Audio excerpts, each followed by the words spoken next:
Maramutse maze imisi mbona abantu bambaza ngo kubera iki nkora ama video ndi mu modoka nagomba ndabasigurire impamvu nce ahubwo mvuga ikintu gikomeye cyane ico kumanaginga umwanya time management ikintu cyo kubudgetinga cyo kujera umwanya ahandi kuvuga ku bantu cyane cyane bari mu bihugu by'abongereza aho tuvuga ngo time is money umwanya n'amafaranga nta mwanya dufise mu bisanzwe buri muntu aba ari shuguri ariko yirukanga nashaka rero nce mvuga ukuntu jewe budgetinga umwanya bo sinohera kuri cyo gutwaza ndagishika ko ico nahereye kubona cyo guhera kukata kuvanamo ibintu byose novuga bikuzubaza ibintu novuga bitakugirura umumaro akamaro ukabigabanya canke bishobotse ukabivanamo jewe harazi imyaka 10 ntaravye televiziyo TV kwanza je ntaguze antenne mu nzu yiwanje na antenne ijya hejuru usanga iriko televiziyo turashobora kuraba YouTube canke Amazon Prime naho nyene tukaraba movie twahisemwo naho nyene rimwe ijoro rimwe nko mu kwezi kumbure pana buri joro ariko turashobora guhitamo movie naho nyene uko ndi kumwe na famille je yaba ndi jenyene nta movie mba ndiko daraba sizi boke televiziyo je yo nibana sinigenda ndashira on hari gihe mporanja no mu hoteli nkamara y'amajoro 2-3 mvuyeyo bakambaza televiziyo yariyo yanyimeze gute nta niyo nabonye kuko nta sindavyishira ngo ndaza kuraba televiziyo bica bijanye no kuri internet ndiko ndakoresha internet ndabe ibintu gusa binyigisha ndashaka gukora akantu ka entertainment gatoya hajya uraba ubutuntu tw'uturofa turiko turaba ariko sinobana umwanya muri ndiko na scrolling uraba ibintu bitagira akamaro by'abantu bariko baratamba bariko barinezereza ndabikora ndakunda na stand up comedy mugabo limited bo ikindi je ntakora ni gossiping bijya vyo kuvyurusaku ngatora telefone ngatelefona naka ngo mbega urabona kwa naka vyagenze ko wamuguru wa naka aravyara urabona kiya kigabo akazi karaheze darara I don't have a time for that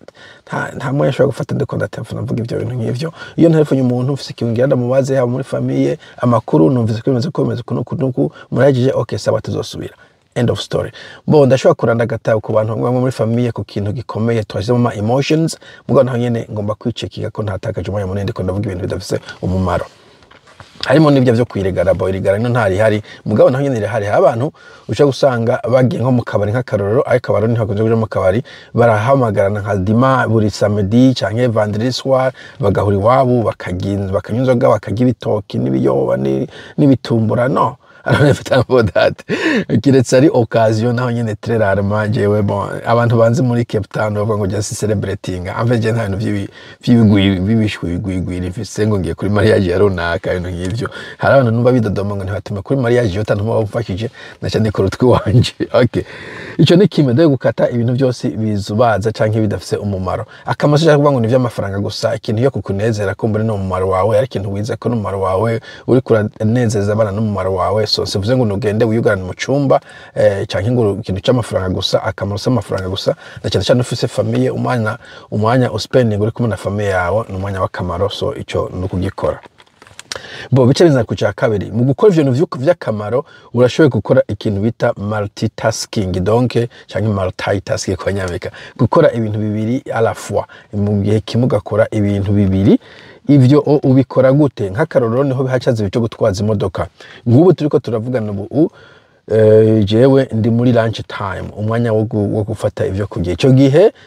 mabuse nk'iminota 30 ushobora no gufata irenze mugabo bivana n'ivyo ushaka wowe ntamuna gutegeka kuko amasaha ufashe irenze uja gutaha utevye birakuraba mugabo dufate kwa minota 30 jewe ndi umuntu njya nyarutsa quick iminota 10 jemba mpejeje na 10 n'imyishi amazi baraha hanyuma mpejeje ngacafata indi minota 20 ngaca nikorera utwi wanje 15 gutyo ngashaka kora video indi minota 5 utundi tuntu hari umuntu mfise telefone akintu mbaza quick cyenda kibaza tugahezayo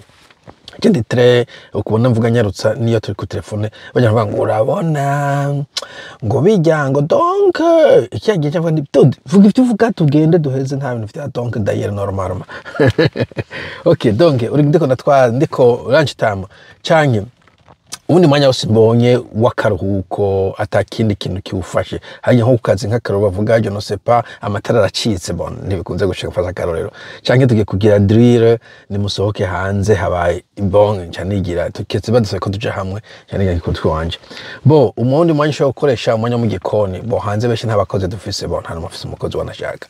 donc je ndi mu gikoni ndiko ndakora ibintu ndashobora ndiko ndoza amasahani ndofata ndashobora kuba ndiko numviriza podcast ndiko numviriza iyindi video y'undi muntu kuko amaboko ariko arakora nta umutwe ntukire kwikonsantre ku masahani canke ndiko ndatambuka ndiko ndatembereza umwana muri hanze ndashobora kuba ndiko niyumviza abana bariko barakina ndiko ndabasirive ndiko ndaba surveiller canke ndiko ndaba supervisor ndashobora kuba ndiyumviza ibindi bintu nk'ivyo ndiko ndafata amanote abana bariko barakina je nganda ndafata amanote nk'ubu ubisanzwe ndiko ndavuga nafashe utunote dukeyi utunote mbona dufashe ntabwo mfata umwanya wo gufata amanote ndadufata ndiko ndakora ikindi kintu canke kwiyumvira urashobora no kwiyumvira tendera kuvuga ibintu ukabikora mu gihe uri kurakora ikindi kintu bo uja muri gym ufise gym urashobora kugenda ufise ikintu mu gutwi akumviza ijya muziki techno ukawumviriza podcast of your choice ukunda nta vyinshi usama mugabo ntihabura na kimusama uri kuriyumviriza hanyuma ivyo canke ibindi bikorwa byose ubona yuko bitagusaba concentration mu mutwe bigusaba amaboko canke amaguru ushobora gukoresha umutwe kugira ngo wiyumvire canke wumvirize ikintu uja kuvuga ko kesho nkora video mbanza kumviriza abandi bantu bo navuze icambere kuvana mu bintu bitakaza umwanya ivyo sadepa n'ivyo ari byo wowe wahitamo byo nabitakwata akamaro kanini bikufitiye icya kabiri multitasking uri kurakora iki ugakora n'ikindi icya gatatu ndakoresha technology hari ikintu bondi muri tech en fait je ndashobora gukoresha automation ikintu bita automation ushobora kwiyandikira ga script kiwawe bavyo nabandi ndabisavye mugabo hari izindi script ko murashobora kuriha canke nturira nk'ikintu bita Zapier Z A P I R Zapier urashobora nko gufata ukagira ama task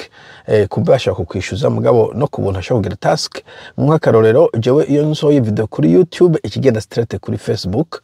pana video link ya video ikigenda kuri Facebook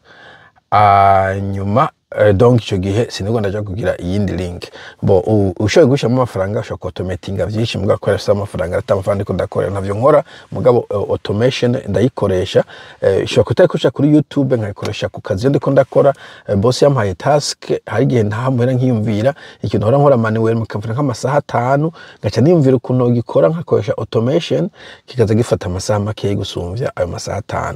ico gihe automation ikigufasha ni technology ushobora yo wikore canke out of the box nka Zapier mugabo automation ni technology ni nkizo LLM zo bita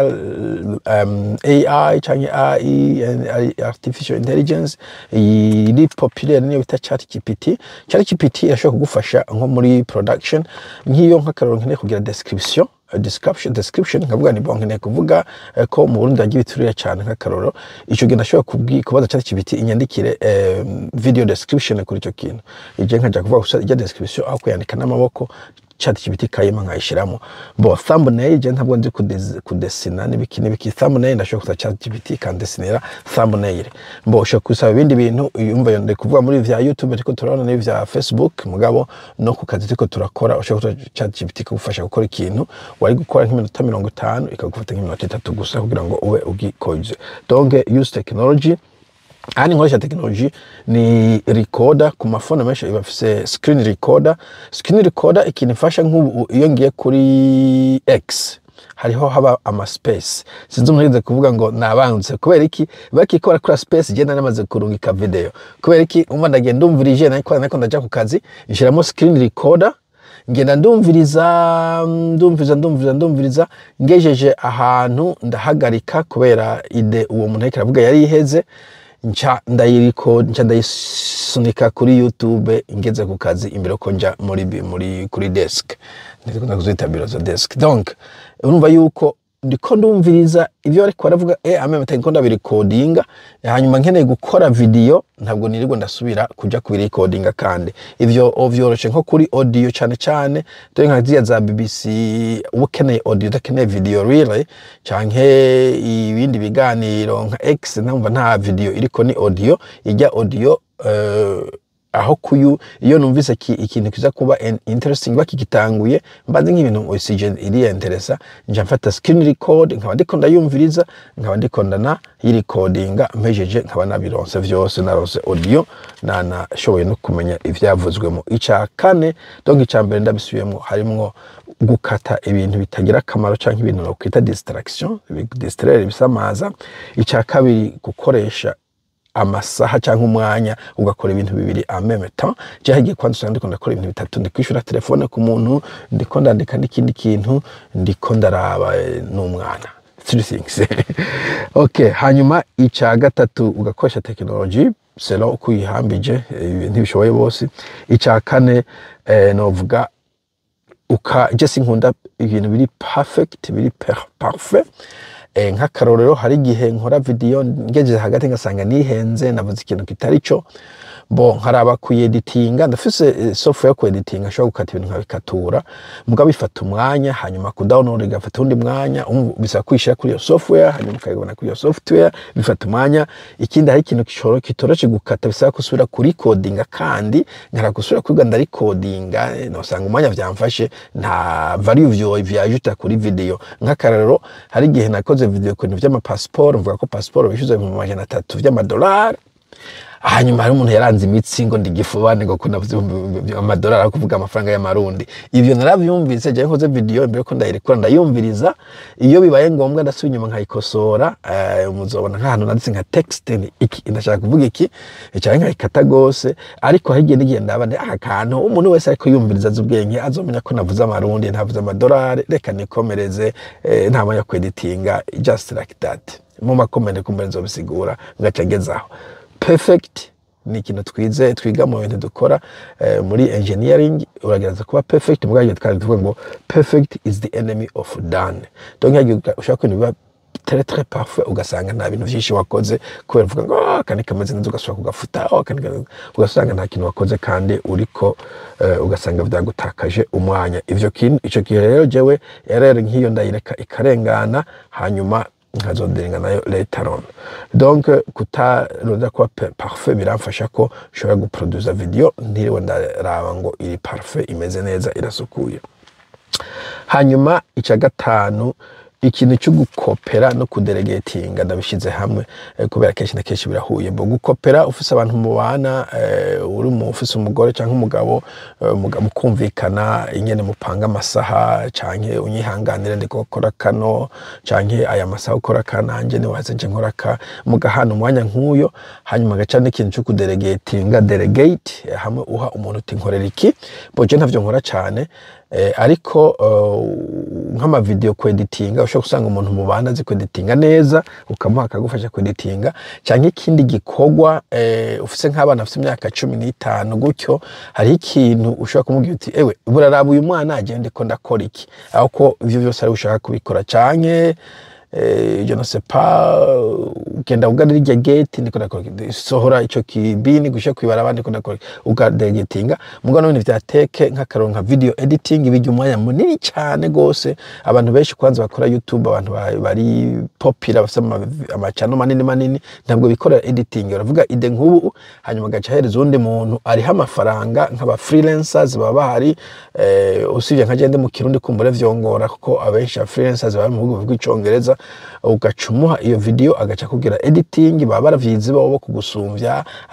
arashobora kumviriza ide agaca arondera ama graphics ama image ama clips audio byose akagushiramwo wewe ukabona video isohotse mugabo atari wewe wa editinze. Je ko nkora mu Kirundi atari umuntu avuga ikirundi vyogora ko editinga video zanje mugabo ivyo on ibintu bishoboka delegate canke outsource donc guhundi muntu akora iki kintu ukadelegatinga ari umuntu musana ikintu ku buryo atakwishyuza canke outsourcing kenshi na kenshi bayikoresha iyo uhaye nk'umu freelancer hanyuma ukamuriha amafaranga. Nivyo bintu bifasha guminimiza kumaximiza umwanya kubera ko navuze tusumanya mutoyi banagerageza nkajya mu masaha atari menshi cyane mugabo kandi ntivunye nta umuntu ubwa ngo jya mu masaha 5 musanzwe badi mu masaha 8 bo sinzi ko namanda yakwiza mugabo ayo ntuyajye ko ntuhave wicira gatiro ngo kurondera gutunga cyane kuba popular usho usanga vyaguteye ingwara. Bo voilà nico ndashaka kuvuga tugiye umunsi mwiza tuzosubira. Bye bye.